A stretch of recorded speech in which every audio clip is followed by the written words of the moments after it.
Let's talk about your thinking here. What are the reasons, in your view, the Republicans underperformed? There's three very important considerations to understand what happened. Republicans won the popular vote by between 5 to 6 million votes. We'll see what that ultimately comes down to, but about a 4 percentage point edge.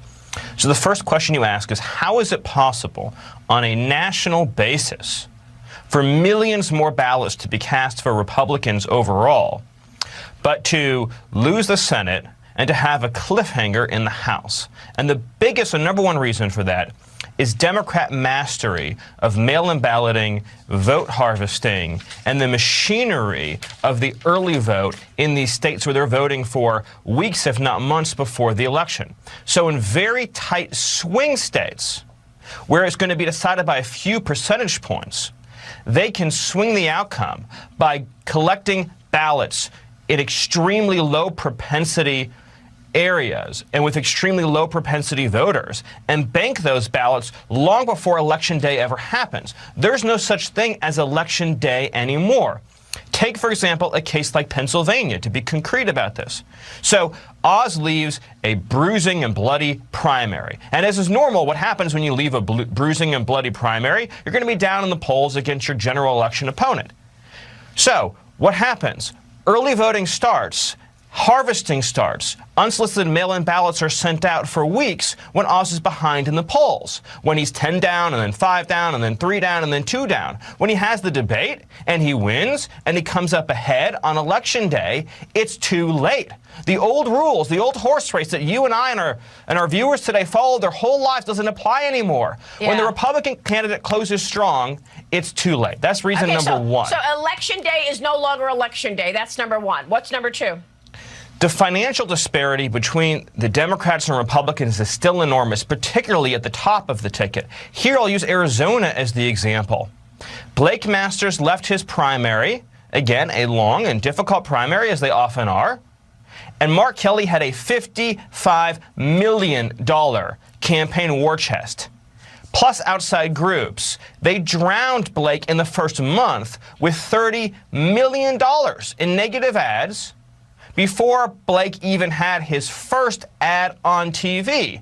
And in this context, we have to note the extraordinarily fateful decision on the part of the Senate Leadership Fund and Mitch McConnell to take the money that should have been spent in Arizona to get Blake up on TV early on and instead give it to Lisa Murkowski for a Republican battle against the Republican-backed nominee in Alaska. And if you want to find one state where that extra $6 to $9 million would have been the difference maker, that's it, Arizona. The disparity at the top of the ticket was crushing for our candidates. Yeah, that's a great point. So the money that he spent for Lisa Murkowski should have gone to Arizona behind Blake Masters. Okay, money number two. Number three, what's the third issue?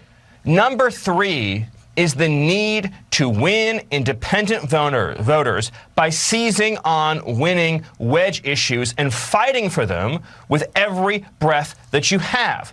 Democrats do this, Republicans don't. Look at, for example, the abortion issue, all right? Democrats don't need it to be a majority issue. They just need it to be an issue that they can target and activate the right voters with overwhelming enthusiasm. Every single voter in this country who cares about abortion knows with certainty that if Democrats get the House and the Senate, they will codify abortion on demand through 9 months. And they know it. They absolutely know it.